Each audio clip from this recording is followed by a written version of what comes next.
were associated with goats. Right? Like the Greeks were called like people of the goat or something like that. There's a lot of like really interesting like things pertaining to the symbols there and stuff. Maybe that's what you call satyrs, people of the goat. Yeah. Well, they have some weird stuff like in the Septuagint, like in Isaiah, mentioning like satires and stuff. Right. So that we were talking about that earlier. So satyrs, maybe that's the Roman. It's just imagery. Well, like it talks about after Babylon is destroyed, satires and demons dwelling in the desert and stuff. Like Right. You're talking about, which the demons could just be referring to the idols. Like after the land is destroyed, your idols are going to be the only ones dwelling in the land. Yeah, because in the same in the book of Isaiah in the Septuagint, it also explicitly says demons don't exist. So it's most certainly referring, assuming it had the same author and was written at that second at the same time in the Greek translation. It's most probably referring to idols when it mentions demons in the Septuagint version of Isaiah. Right, exactly. Because back in the day, You aware of that verse in Isaiah 64, I think it is, or 63. It's like an addition. It's not in the Hebrew text. Do you know what I'm referring to? Or? No. Yeah, here I could. If you here, let me look it up for you because I think you'll like this as a handy reference to. Like if you're debating someone who's like all about the Septuagint, like we have to use the Septuagint, like about demons, like you can just. Well, yeah, I mean, to me, yes, the demons can be devils, can be idols, or they can be. Yeah, it's in Isaiah 65:3 in the Septuagint. It says, this is the people that provokes me continually in my presence. They offer sacrifices in gardens and burn incense on bricks to demons which do not exist. So it's like, it's pretty obvious it's talking about idols. Right, exactly. Which is idols, definitely. They're gods, false gods that don't exist. They're literally just praying to nothing. I think this hangout has just become the Tyler and Albert show, and we're just like talking crap about Nephilim doctrine and stuff again. I mean, we can read Ezekiel. That's where we were going with this. Yeah. If anybody's down. No, let's just keep talking about demons and stuff, Well, that's what happens. The demons have taken over, clearly, obviously. Oh, yeah. They silence our friends. That's what's happened.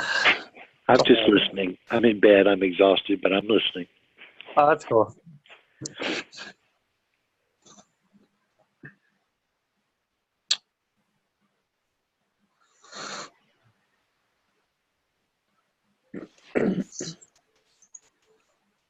Or we can talk about whatever. We don't have to do Ezekiel. Mm-hmm. Yeah, I'm not up for Ezekiel tonight. Well, then, yeah, whatever. The floor is yours. I've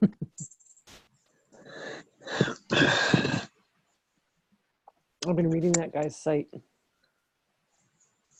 The one where you bought the books, isn't it? Him, I think. The True Free Thinker. Enemy, True Free Thinker? Okay, cool. Mm-hmm. You're talking about Kenemy? I don't know his name. The author.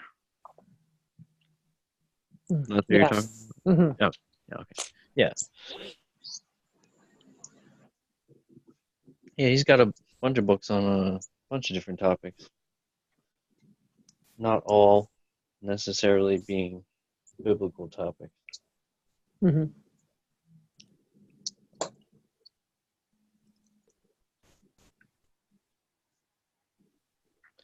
Yeah, he seems like a pretty cool dude. He's actually got a couple of videos. He's been interviewed a couple times on YouTube, so you can, if you're interested in hearing any of the stuff that he has to say, he has been interviewed on numerous times, and they're all on YouTube. Mm-hmm. Hopefully he comes on one time. He said he might. So. I'm sure you guys will get along smashingly. You'll be like, see what Ken said. Be like, no. No, I don't know. No, I kind of think I'm kind of leaning toward the Berean Bible Church or whatever it is. Oh, what? Yeah, him too. It's different. I always like his work too. Like, I always thought he was a pretty good teacher. His claims are different than mainstream. He really is. Like for the angels and the Nephilim and everything. Good. I mean, dude, like I used to love me some Rob Skiba and stuff, but no, Oh, I can't. I never did like him. I can't do it anymore. Oh, Skiba, man. Jeez. I don't know how you could ever listen to him. He just He just pulls the stuff out of his. yeah, I'd rather watch Steven Anderson. That's at least. Hey, He Anderson's got. entertains me. Yeah. I like watching him sometimes. Well, hey, Skiba, Skiba says like Nimrod is like the Antichrist and stuff, doesn't he? Or Yeah, something like that. it's like, bro, you're Never trying to looked sell at too many any- books. I don't know how he deduces that from scripture, but I think he just like does he think Nimrod is gonna come back from the dead or something, or what? Like, Yeah, like they're gonna have. Well, yeah, he's a futurist, isn't he? Yeah, they're Oh, gonna yeah. have. They're gonna resurrect them through finding like 2 of his cells. Like, That's so weird. That's crazy, man. Dang. right? They're gonna use technology. Jeez. Isn't Berean Bible Church? That's they're a preterist congregation, right? Like an actual functioning Yeah. preterist church. Oh, okay. Yeah, I know who you're talking about. See, that's why I like him because he's actually closest to he actually is closest to what I think. Right? Wouldn't you agree? He's like pretty close to what I think. He's a preterist, and you're a preterist. So, Yeah, but in addition to the other things, like, because I don't see any preterists. If you look at all the preterists, none of them talk about Nephilims or angels. Like, no, they don't do that. They spend all their time talking about preterism. Except for this guy. Much more sense if you were a preterist to take the view that like the Bible doesn't teach like a personal Satan and demons and stuff, because it's just kind of bizarre, I think, to say that, to agree with like the mainstream view more or less of what Satan is in the Bible and demons and stuff, but then you're saying that like Satan was like cast into the lake of fire in 70 AD, and then like a lot of the same stuff that's happening now is still happening then. I think it just kind of seems like a logical position to take that. If you're going to be a full preterist, that. Well, you can't believe it if there is anything left. So. Yeah, like you just. I mean, unless maybe I don't know, have like a super nuanced view of it or something, but I don't know. Yeah. So. And me, I just claim I don't really understand it myself. I sit on the fence. Satan? Huh? Well, the resistance to Satan. Yeah. Oh, gotcha. Yeah. I think I have chosen sort of a path, but I don't know where. If there is an adversary, or if there is where he ended up, or if he's in the pit, or if he's, you know what I mean? Yeah, sure. Yeah, I think that's one of the main. I mean, I think even mainstream kind of Christians have, like problems similar to that. Like when they, trying to like just elucidate, what like what they think about, Satan. Like what is he behind? What is he not behind? Like, what's his deal? Like, is he everywhere? How does that work? But,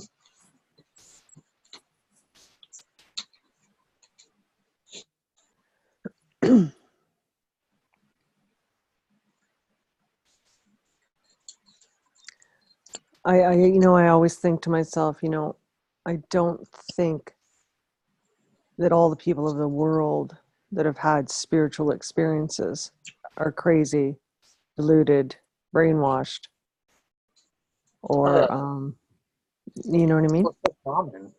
What's that?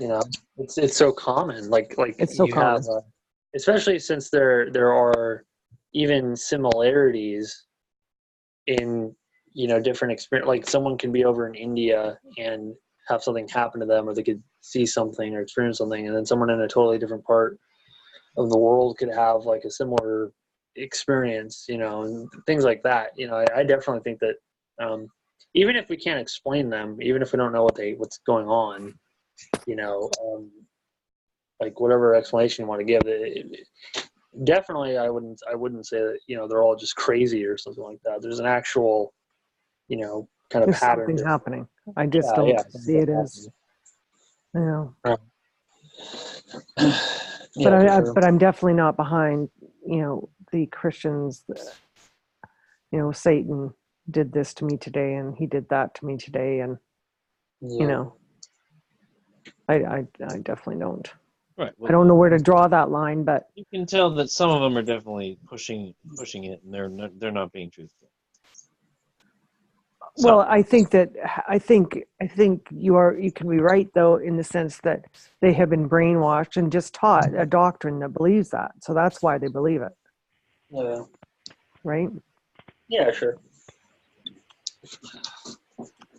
And instead of their flesh tempting them, or it's always Satan.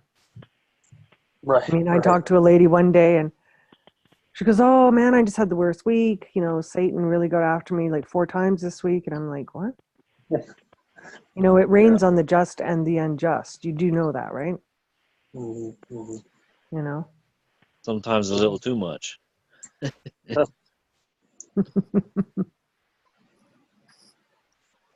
Yeah.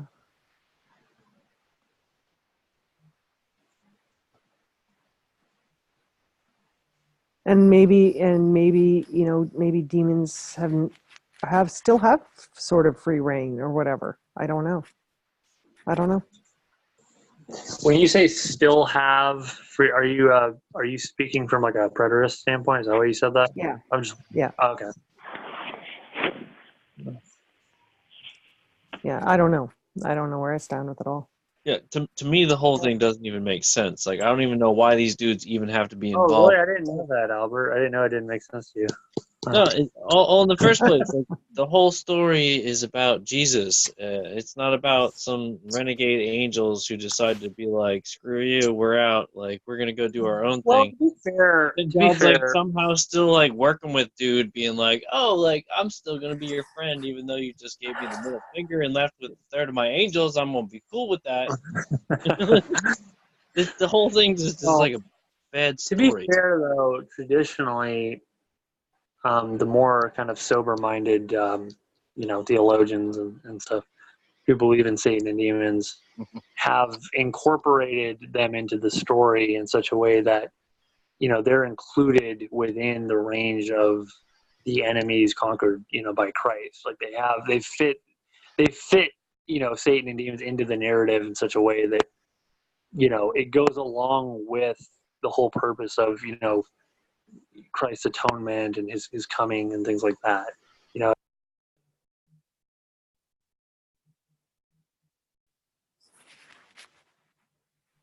Right. So yeah, and then that goes hand in hand with the preterism, because if 70 A.D., if the lake of fire or whatever was prepared for Satan and his angels, like, see, the whole thing doesn't even make sense to me, because like, Well, according to one you text, it don't says you don't listen, Albert. angels can't die, but then on the other hand, they're going to get thrown into the lake of fire, which is supposedly going to destroy them, take care of them, Well, but I'm not even talking about angels. Like if it's true, and I mean I don't know, but this is things that I've read, and if the uh, the children that were born to the daughters of men, if they were if they had some kind of a demon aspect to them, and all of these giants died when they went to war with each other, if that's true, where did their spirits go? If they didn't go to be with God?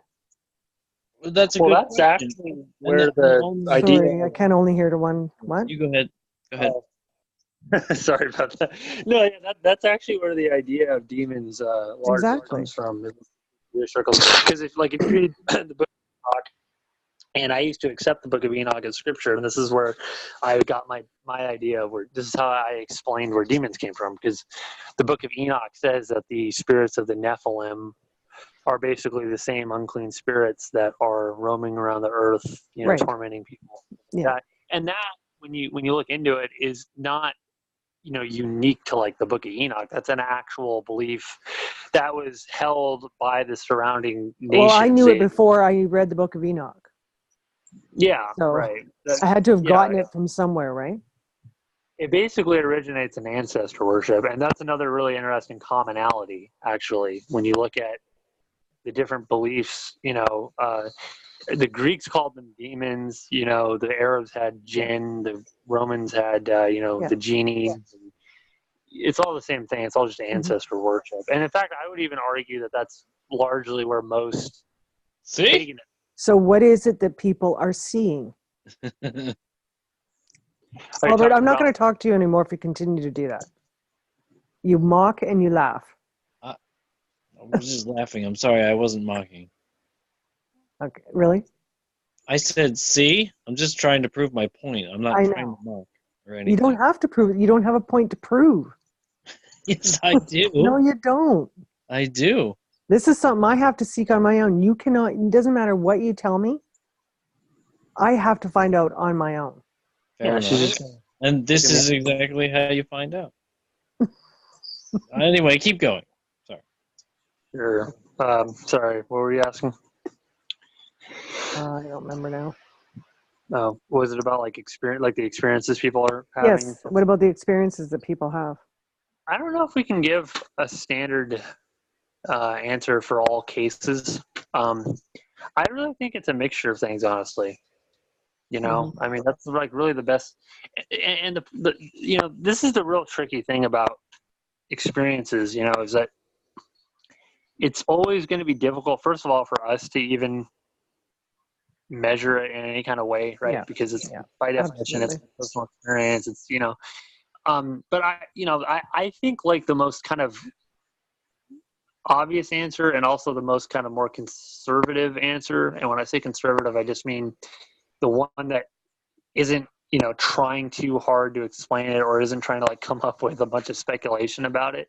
I think it's probably a mixture of things. Like I've even had friends who have had lots of really crazy experiences, and some of it could genuinely be, stuff from God, or some of it could be mental issues. Some of it could be, and I even think I've even talked about this before. Because people have said things like, I've talked to people about the issue about, if the Bible teaches that demons exist and stuff, and they'll say things like, well, if that's the case, though, then why does the Bible forbid things like witchcraft, for example, right? Because everybody thinks that when you do witchcraft, it's like, the reason why you're not supposed to do it is because there's a bunch of demons working through the witchcraft to do that stuff.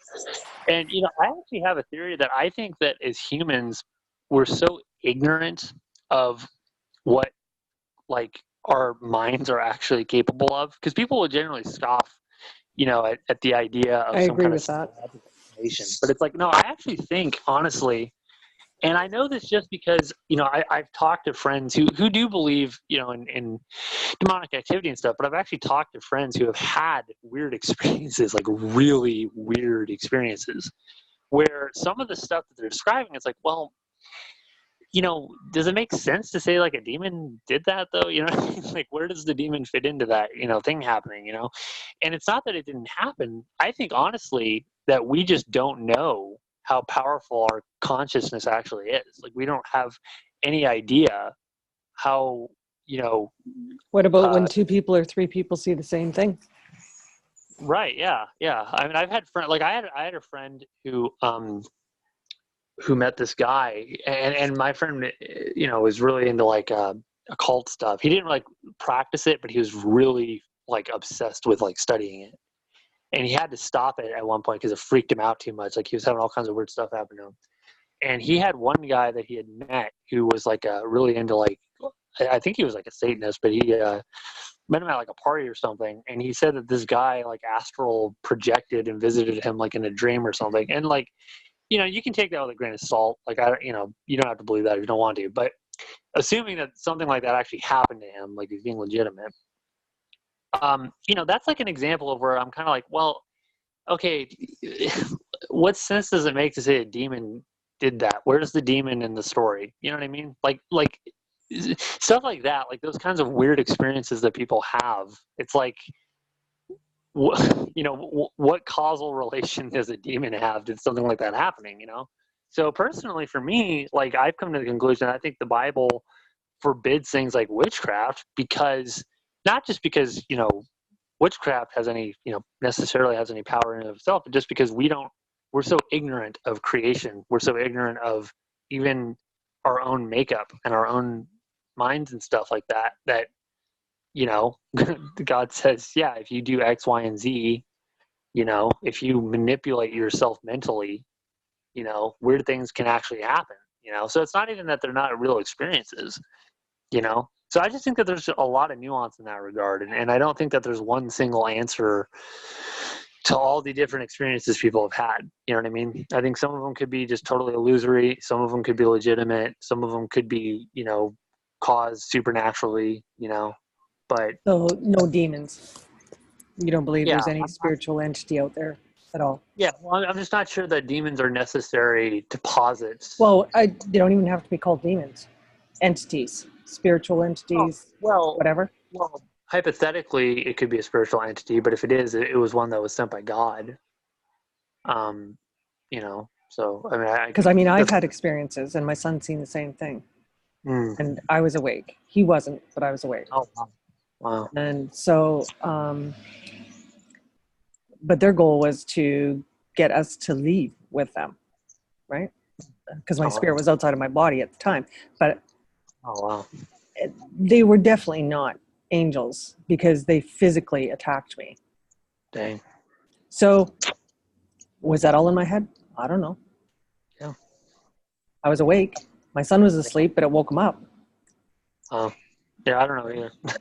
Yeah, I don't either. Yeah. And that's kind of the frustrating thing about it is it kind of the whole nature of the thing, right? It's of such a nature to where it's kind of like even the person having the experience, you can't really put your finger down on it. That's like the frustrating part about it, because it is, an experience. It's something that happened. You can't replicate it. You can't do it again to search it out more. Yeah, that's right. So, I remember one particular time, and I literally was going crazy in my head. It was the thoughts in my head where it had jacked me up so high. And I remember going in, I laid on my bed and I said, God, if there is something inside of me, I want it gone. And I physically felt it leave my mouth. Wow. It wasn't a breath. I felt it physically. Now, did that really happen? It's still clear as a bell in my head. Mm-hmm. And instant calm, instant. And it never happened again, ever. Yeah. So, and I had struggled with those same thoughts for many years, right? That same go around in my head. Mm-hmm. That's interesting. Yeah, I've had, like I said, I've heard about lots of weird experiences of, and the interesting thing is just like the variety of the experiences that people have had, because sometimes it's not even things that you would, because we hear about like the typical kind of, like movie type stuff, right? That people in real life when we go through stuff, but even the variety of things that, people have experienced is really a trip, because it just shows like how diverse and how, just how like unknowable I think a lot of the stuff is. And I think that, it's tough to kind of be content with like, being ignorant about this kind of stuff, but I don't really think we have a lot of a choice, just because of the way that it's, the situation is set up. But that's why I'm not so quick to jump on a bandwagon that says there is no evil. You know what I mean? Yeah, I can totally understand. I can't do it. Yeah. So when it says in the beginning, when God saw that all the things were good, how do you take that? Well, when I watched that Berean guy, what he said really spoke to me because it was all good, right? We don't know how long that garden was there. We don't know anything. We don't have any time lapse, right? We don't know if and when, when the angel fell, or we don't know anything. But what he believes is, because there's nothing spoken about it really in the Old Testament, is that we don't really know when it happened. Was it after? I mean, could it have been after creation? We don't know. So, I mean, would you say it's like wrong if I were to view it and say like death, physical death, was always a part of the creation from day one? Things were always physical going to death? die.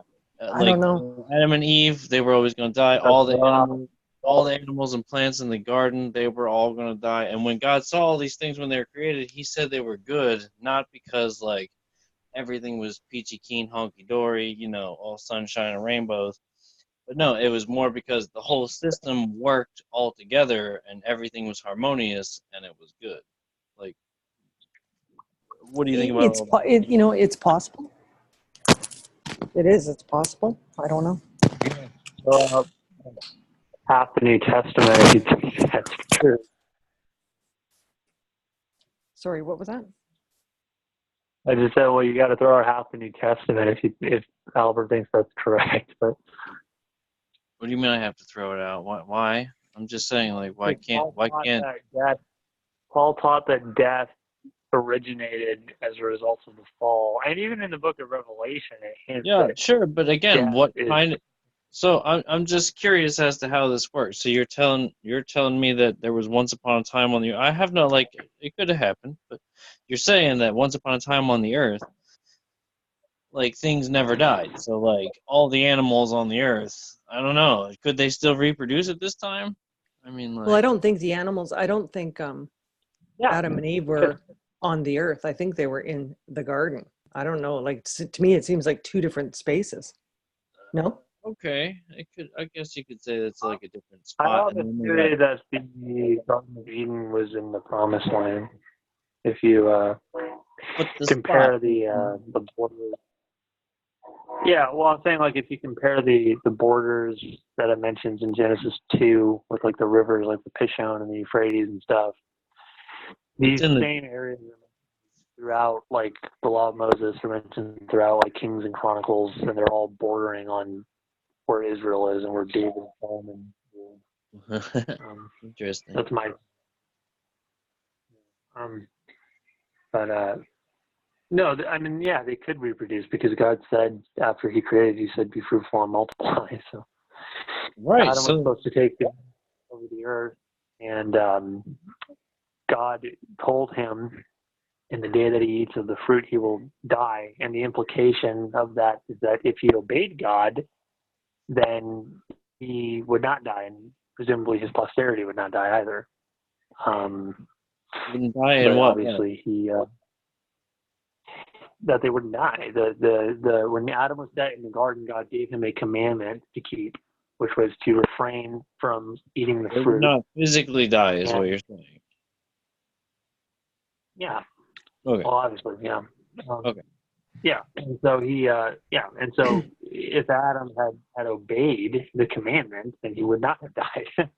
But he did, and that's the reason why Paul and his posterity likewise ended up dying. That's why Paul says in Romans 5 that death entered into the world, sin entered into the world by one man, and death by sin. Did you see the video done by Don Preston on that, where he was like, well, if he had died that very day, right? Like, so Adam's sins were right. He made them the cloth that very day. It's like, so No, I don't know. But they did die physically. In the day that you eat, it's just like saying, oh, this thing happened in Abraham Lincoln's day or something. It's not talking about like a 24-hour period. He's just saying in the day that you eat of it. Yeah, that's the point that Don Preston is making. Don Preston makes the point that, like, he's not talking about, like, something like that. He's saying, like, so if this and that, like, like, such and such cover. I don't get what you're saying. I don't know. You'd have to hear exactly what he said. It's What is it, Can you give me Corinthians? a synopsis of it? What is the Corinthians verse? I think it's like Corinthians, I don't know, something Don Preston Corinthians. He's got like a whole series on this and video number thing. Yeah, he's got a lot of videos saying a whole lot of nothing in a lot of them.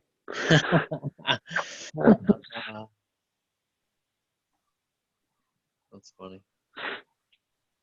Wait, so what does he argue then? Like, is he saying that Adam was going to die anyway or something, or what? Like, can you give me some kind of a nutshell? Yeah, he was just saying that, like, so, like, if they were gonna die that very day, then how come, like, all the other punishments, like, they were kicked out of the garden that very day, like, stuff like that. It's like, so why not such and such that very day?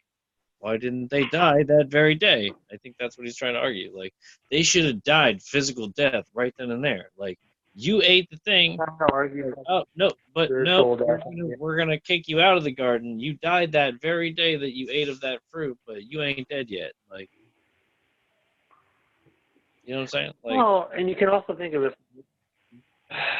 You can that's also what. think of it proleptically. It's like proleptic language is used in even when it comes to the death language, right? Like when Paul talks about it formally being I mean, dead, the I'm idea just there is saying, that like, you were. if it was me, and you were trying to test me, and you told me, like, in the day you eat of this, you will die. Surely, I'd be like, if I tried it, I would expect to die like, immediately, right? Like that's what I would think. Don't you think? Well, it would just on the context that was being spoken in, the language that you were speaking, and the time frame and all that stuff. Because presumably Adam understood what God was telling him. Right? I mean, But dude, here's the thing. Can I just make? yeah. I mean, I'm sure you know this, but like, so God told him, like, in But the day you eat of the tree, you shall surely die. But then the serpent comes along and tells the woman some other thing. But look, before either one of them ate anything, they didn't know good from evil. So if somebody's going to do something evil, like tell them a lie, how are they even going to know the difference in the first place? They don't even know the difference between good and evil yet. They didn't eat the fruit, so they're total dummies. So you can't even blame them. It's like, this is clearly not our fault. well, no, Eve obviously knew, How does she what. know? She wasn't there when Adam was told. She didn't know. She did know. She repeated it to the serpent, dude. Yeah, but she said it wrong. That was wrong. What she said was incorrect. That is not what the Lord God said. Said that they weren't supposed to eat the fruit. Yeah, but then she added the part And in about not fact, touching it. She added the part about not touching it. Like that was never said. Like, she got it wrong. oh, I mean, that might just be saying, that's probably not talking about literally like putting your fingertip to the fruit. I mean, I'm just saying she added that, which was incorrect. So she did not say it verbatim. She did not know. But Adam you did don't have know, to say something because verbatim. it does say later in the scriptures that, like, it says, like, Eve was deceived, but Adam wasn't. Adam knew. Right. Eve was not Eve was Yeah. deceived, but Adam wasn't. Yep. And he listened to Eve. Yeah, you're right. You are correct. I forgot what the argument was about. So.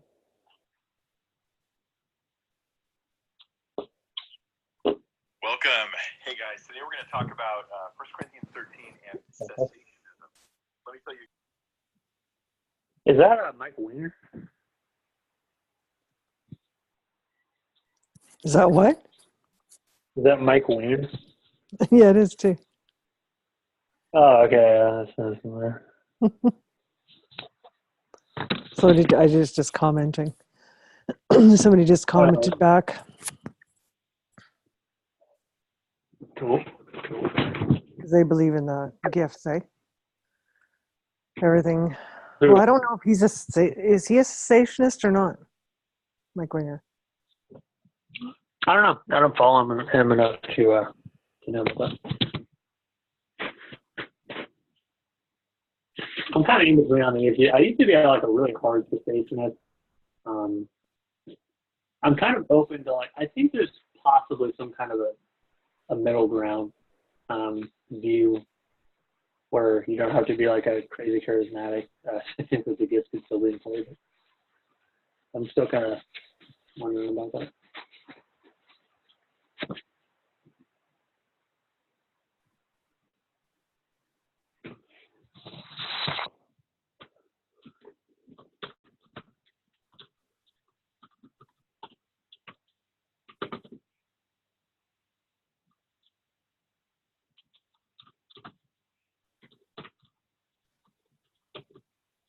Yeah, I mean, so I guess you guys are saying that like originally in the original creation in the garden at least, like I guess maybe you're gonna say that maybe there was like a limited number of animals, like there could only be a certain amount, like because if you have all the animals, they're all created, they all got to be in the garden too, don't they? Or do they not? Maybe they don't. They could be all over the earth, but then you're only in the garden. I could. No, I think that no, because even in chapter 1 it talks about God creating animals and it doesn't say that they were confined only to the garden. Did bring them all before Adam to be named, but I mean, Eve wasn't even there. So. Well, yeah, that could have just been one of every animal. I mean, that would be like all the animals. Well, no, that's the thing. Like he does, he creates all the animals out of the dirt, but then he creates certain of them out of the water. And it's like You're right. There probably weren't a lot anyway because he told them to be fruitful and multiply. So yeah.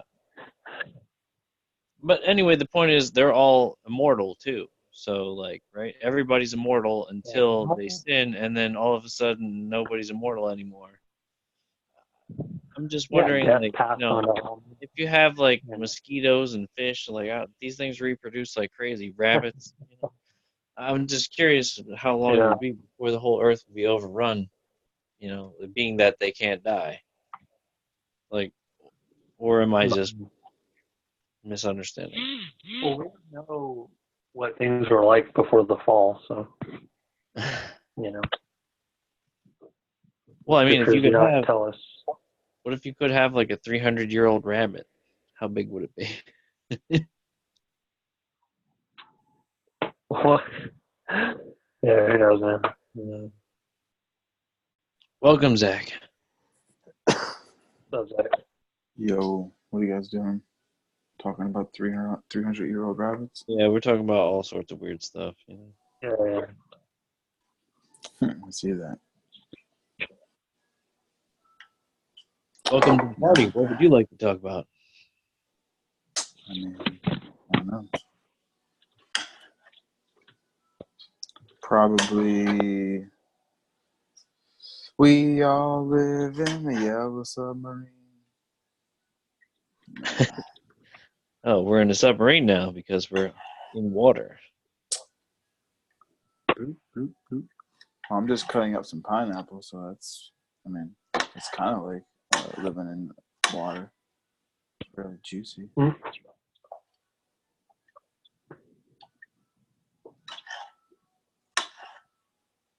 But I guess, so what were you guys talking about, like death in the garden or something? Yeah, Albert brought that up. I was just wondering how it was before, when God said it was good. Because to me, physical death, can be part of the whole. It was good. He saw it and it was good. Like it functioned properly, and therefore it was good. Good doesn't mean like everything was peaches and rainbows. Maybe.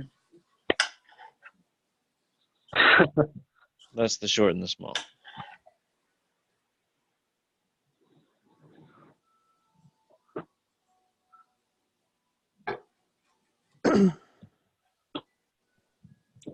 I think we need another Bible.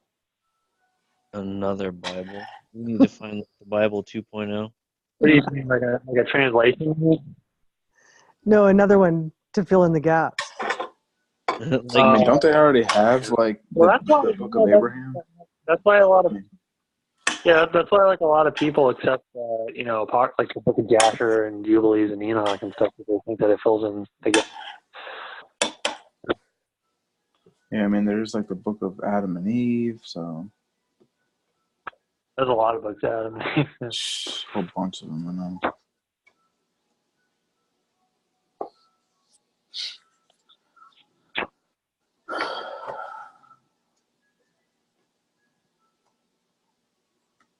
I don't know. It seems like, what we have now seems pretty sufficient for what we need it for. I mean, all the other stuff is just like, I wouldn't say like too major. Sure. What? Yeah.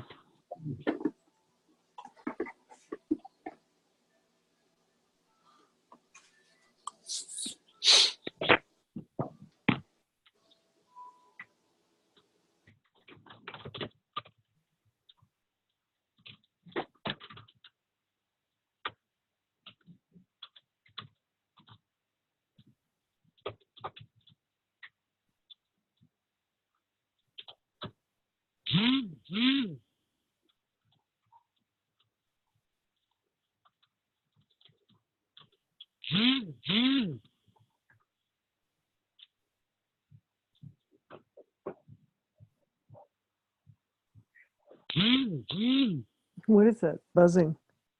Oh, sorry. I'm getting messages. Oh. Yeah. I'm going to respond to this real quick.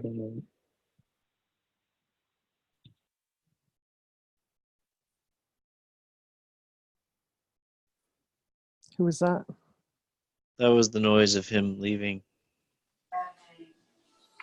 He'll be back. He's just got to respond to those messages, and he'll be. Well, that's what. So what else you like. guys? So you guys have just been talking about a bunch of nonsense, pretty much. Have you not been listening? Oh, that's right. You can't because it's not Hangouts anymore. What do you mean? Until after I upload it, you can't listen to it while we're actually doing it. Yeah, no, we've been talking. Yeah, pretty much nonsense. I guess you could call it that. Yeah. Not bad. I mean, nobody else. I went to a new church on Sunday. Oh yeah. What was it? It was pretty cool. It's actually I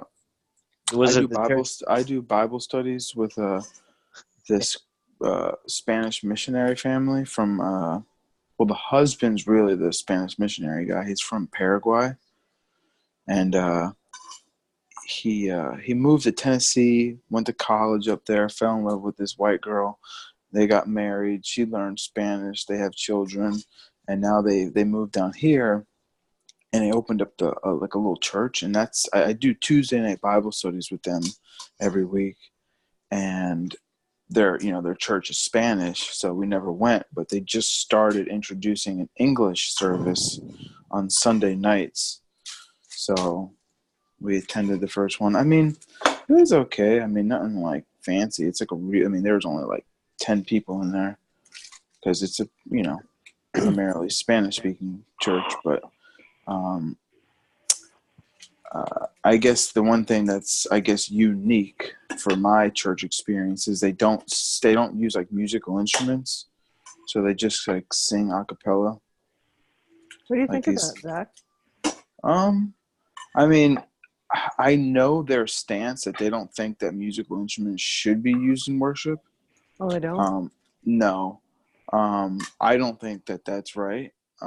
But I see nothing wrong with just doing what they're doing. But I disagree with when they're like, oh, you're not supposed to use like a guitar or like tambourines or stringed instruments or whatnot. That's not supposed to be in the worship. Where did they get that from? I mean, I guess, like, I know Tyler, if he comes back on, he can kind of interject some of that. I know he doesn't think that, I guess, we should be using musical instruments if I'm not corrected. But, like, I guess they see, like, in Old Covenant Israel, like when you look at the Old Testament, there is musical instruments because that was worship through the Levitical like system. So now that we're not in that system anymore, you don't see musical instruments within the New Testament. So that I guess the form of musical worship has changed to just singing hymns.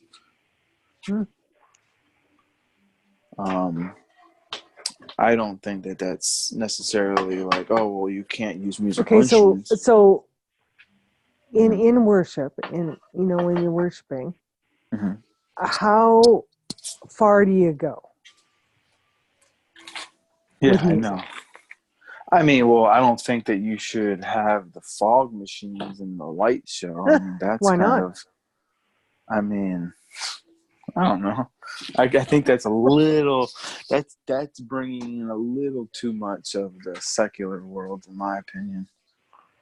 I mean, but I know a lot of churches. Look at a lot of these, I guess they're concerts, but they call them worship services, a lot of them. Yeah. And they just look like a rock show. Yeah, no, my nephew, he's a part of the music production. Like he sets up Sunday worship at a church that does that. I mean, it's literally like a rock. Oh, I'm making noise. I'm sorry. It's literally like a rock concert, and they have like a full staff, to prepare all the cords and the wires, and he's a part of that. But he likes it. But I mean, when I go to those services, I mean, they have cameras like flying through the audience, so you can because they're recording everything, and I don't like that. I think it's a little bit too much. And I mean, I've played music But what do you think God thinks of it? All of it. Oh, it's damnable. No, I'm just joking. What do you think he thinks of it, though? Really? I mean, I just think he's just, I don't think that he's like. I guess I'm not accepting this worship because it's pagan. I just do you think there's a line that can be crossed? I think yes, but that's with anything. I mean, you could go to the church that I'm going to, and somebody can be the best a cappella singer in the world, and they can get all caught up in their voice, trying to harmonize with people and stuff like that. Maybe they think they're hot stuff. I mean, I know with musicians, it's just like there's like a pride thing to it. I mean, listen to me. So that's why, they like that, like standing in front of the stage. Like the other church that I was going to, they wanted to do musical instruments in the back. So like you wouldn't face them. I think that would be better than being front row. You're facing it's kind of like you're receiving kind of like the worship in a sense.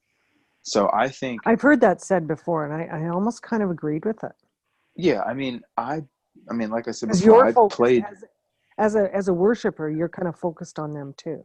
Yeah, exactly. And for me personally, I like music, so I'm always, not even really capsulated in their music. I'm more focused on like, oh, what's the bass player playing? That's a pretty cool groove, and I'm sitting there like moving my fingers, like trying to play it with them, Right. But the thing is, when I started playing music for the church that I went to, like I'm used to playing music, like, you just plug into your amplifier and you just, jam, But at this church service, at this church that I went to, it was a smaller church. I mean, there was like 150, 200 people. I mean, pretty big, but not super big.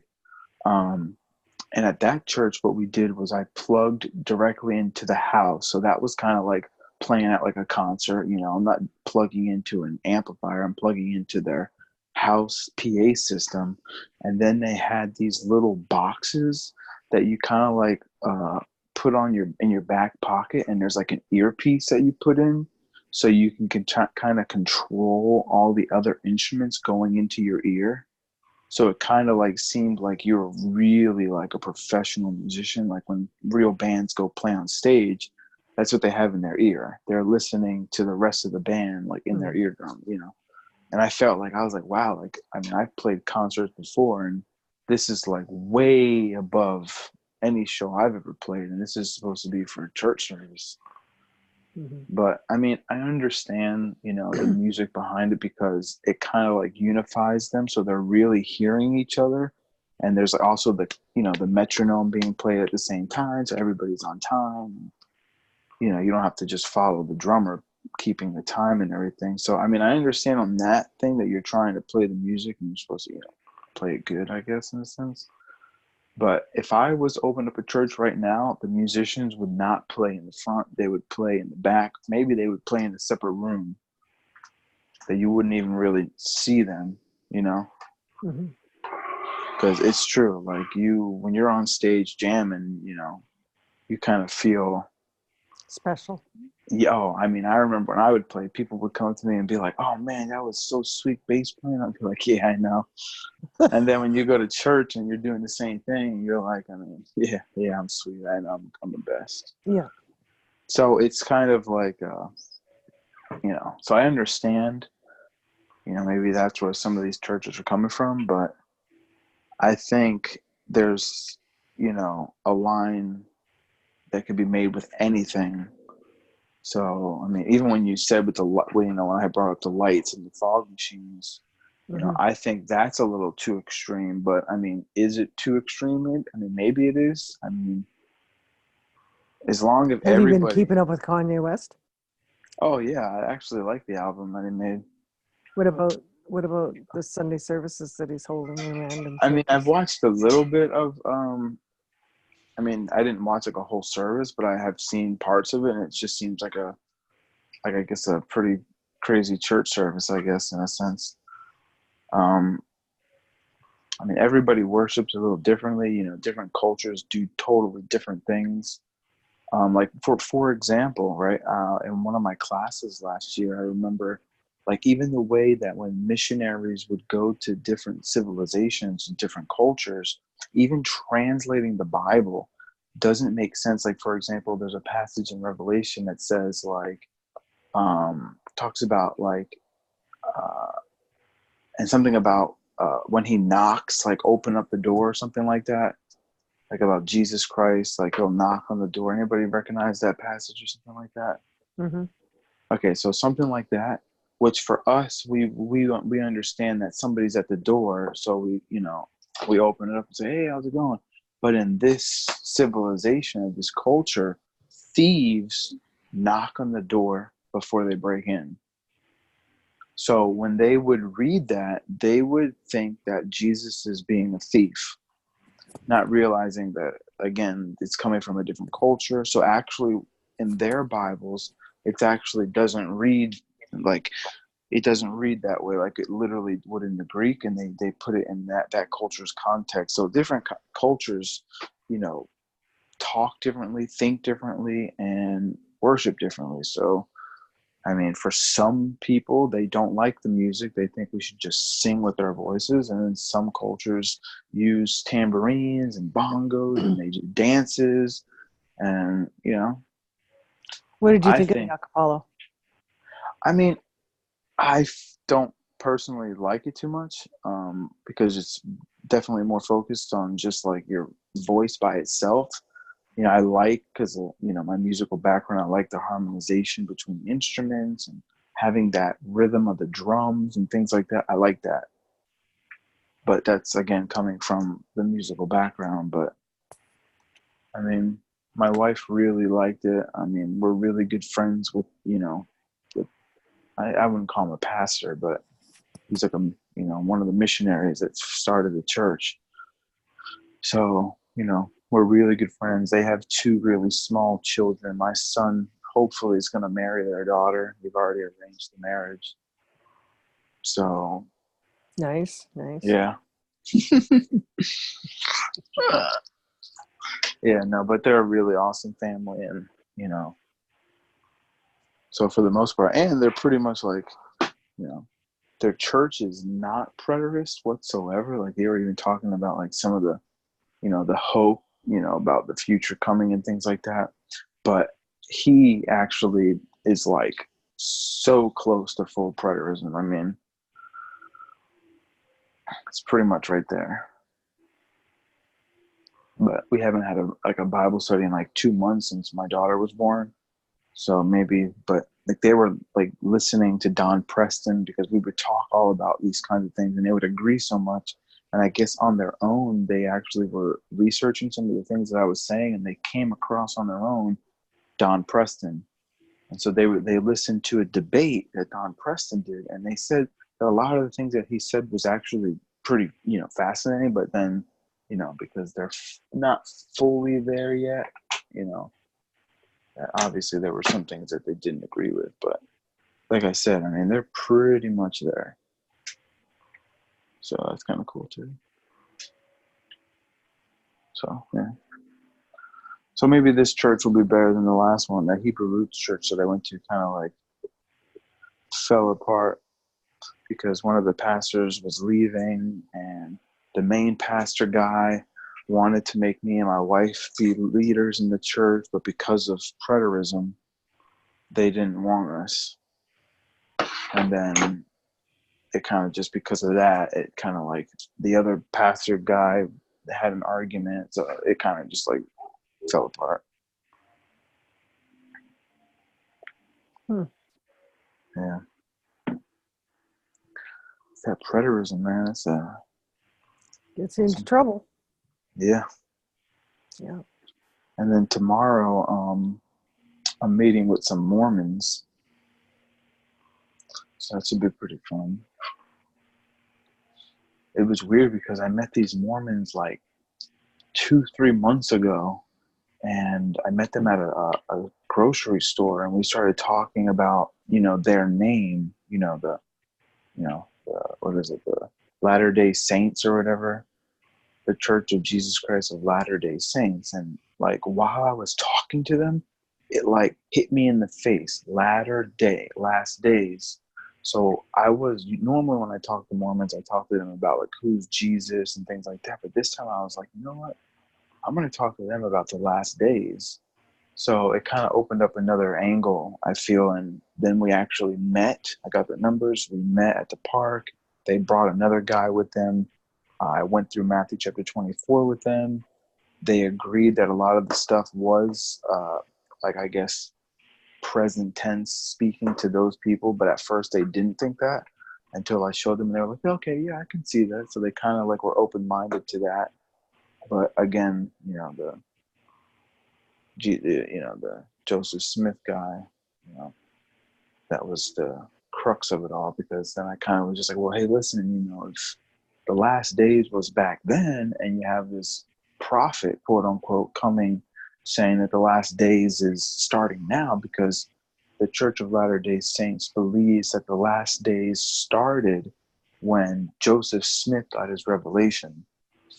And so if that was the start of if that was the start of the last days, hold on, okay. Yeah, so if that was the start of the last days, then obviously everything in the New Testament is false, because the New Testament says that they were living in the last days. So, but what's so weird is like the conversation was all about that, and then randomly, like 2 days ago, they're like, hey, Zach, we want to meet up with you again. I was like, all right. So I thought that was pretty random.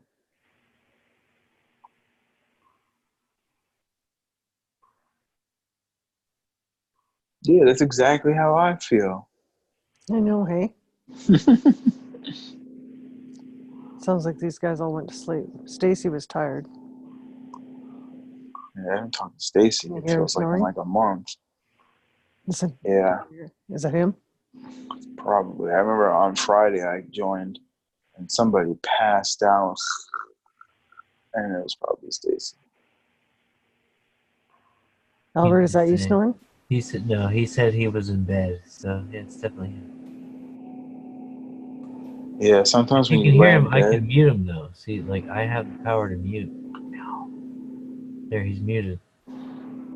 cool. Now sometimes when you lay in bed, it just hits you. Like just not too long ago, I was reading my book for school, and I don't know what it was. My eyes just couldn't focus. I was about to fall asleep. Yeah, I've done it a couple of times on here. Yeah. Not often, but once in a while. Yeah, it's what happens when you lay in bed, turn the lights off, and you're like 2 minutes later.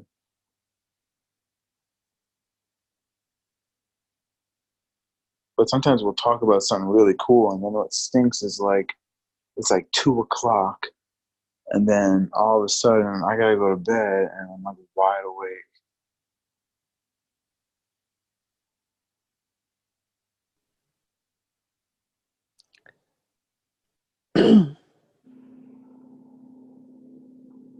Because the conversation's so cool. Matthew never made it on tonight. I wonder how his holiday was, besides his passport being expired. What holiday was it? Huh? What holiday? He was supposed to go to Aruba, Yeah. and then he realized his passport was expired. Wah, wah. Can you imagine how disappointing it is? Yeah. Well, I think I'm going to get off of here and get ready for work tomorrow. Yeah. Alrighty, guys. It was good talking to you. Night, Stace. God bless. Good night. Good night. Night.